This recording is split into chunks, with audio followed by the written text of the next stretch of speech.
नमस्कार मेरी YouTube family. आज हम लोग सुनते हैं एक नई कहानी। हांसनी दी, तुम बहुत स्वार्थी हो। फ़ोन पर हिमानी की बातें सुनते ही हांसनी को गुस्सा आ गया। हाँ, मैं स्वार्थी हूँ, क्या कर लेगी बोल। वैसे तुमसे तो कम ही हूँ, बाहर से दिखावा करती हूँ कि आपसे बहुत प्यार है और अंदर से जेलस करती हूँ। क्या दी, मैं सबसे छोटी हूँ।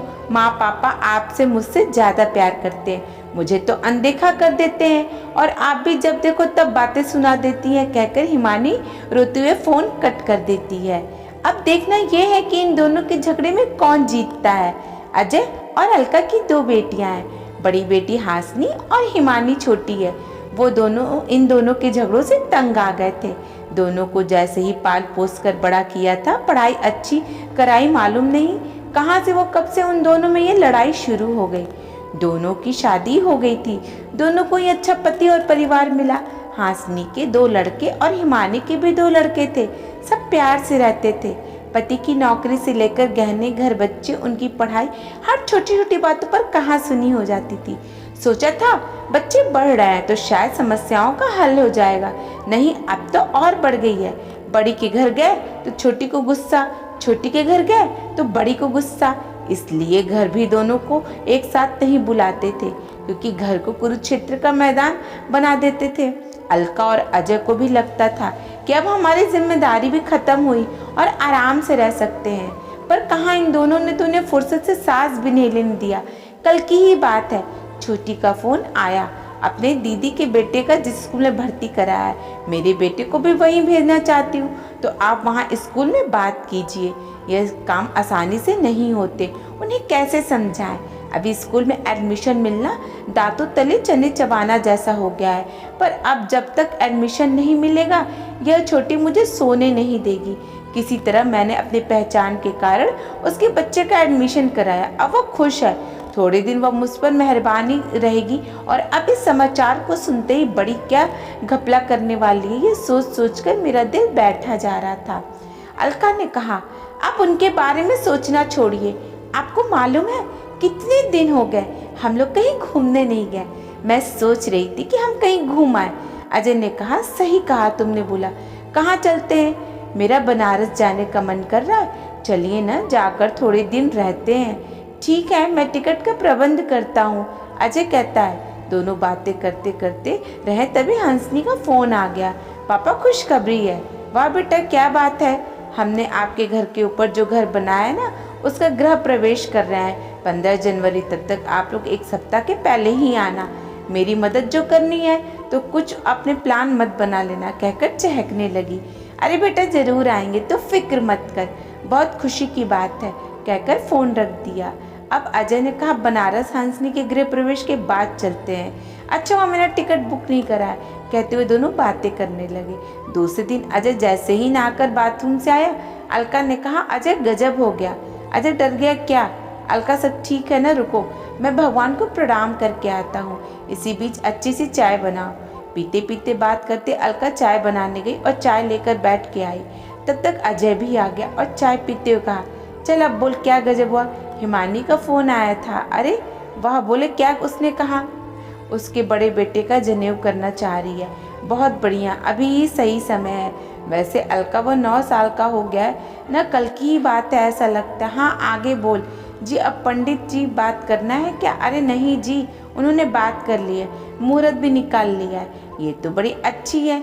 बोल, कब का मुहूर्त निकला है? दोनों बेटियों के यहाँ के कार्यक्रम निपटाकर हम बनारस भागते हैं। ज़्यादा खुश मत होइए, उसके यहाँ का भी मुहूर्त भी 15 जनवरी का ही है। बस अब अजय की बोलती बंद हो गई। हिमानी का फ़ोन आया। पापा, माँ ने आपको बताया होगा, जैसा आपने कहा वैसे ही 9 साल में ही अपने बेटे का जनेऊ करा देना चाहती हूँ। एक सप्ताह पहले ही आप लोगों को आना पड़ेगा, मेरी मदद जो करनी है। अजय ने कहा, पर मुझे मालूम है कि आप क्या कहना चाहते हैं। दीदी अपने पुराने घर के ऊपर घर बनाकर इतरा रही है। अगले साल मेरे ससुर भी गांव का घर बेचकर हमें 1 करोड़ से ज़्यादा पैसे देने वाले हैं, तब हम भी बड़ा सा घर बनवाएंगे। आप सभी कुछ नहीं बोलेंगे, मेरे बेटे के भविष्य का सवाल है। आपने ही कहा था छोटी उम्र में जनेऊ कर देने से बच्चों में डिसिप्लिन बढ़ जाता है। उसे कहिए अपने घर का गृह प्रवेश बाद में कर लेगी। आप दोनों नहीं आए तो मैं फिर कभी आपके पास नहीं आऊँगी। हाँ, अजय कुछ बोलता इससे पहले ही उसने फ़ोन रख दिया। कहने के बदले में पटक दिया कह सकते हैं। अजय अलका दोनों एक दूसरे की तरफ देखते ही तभी फ़ोन की घंटी बजती है। हेलो जी पापा, हांसनी बोल रही हूँ। मैंने सुना आपकी छोटी बेटी भी इसी दिन इसी मुहूर्त में अपने बेटे का जनेऊ करा रही है। देख लिया ना आपने, हमेशा कहते हैं कि छोटी है पर अपनी औकात पर आ गई ना।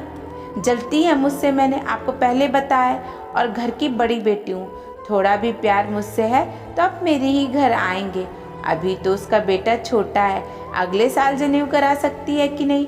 हमेशा मेरे काम के बीच में टांग अड़ाना कोई उससे ही सीखे।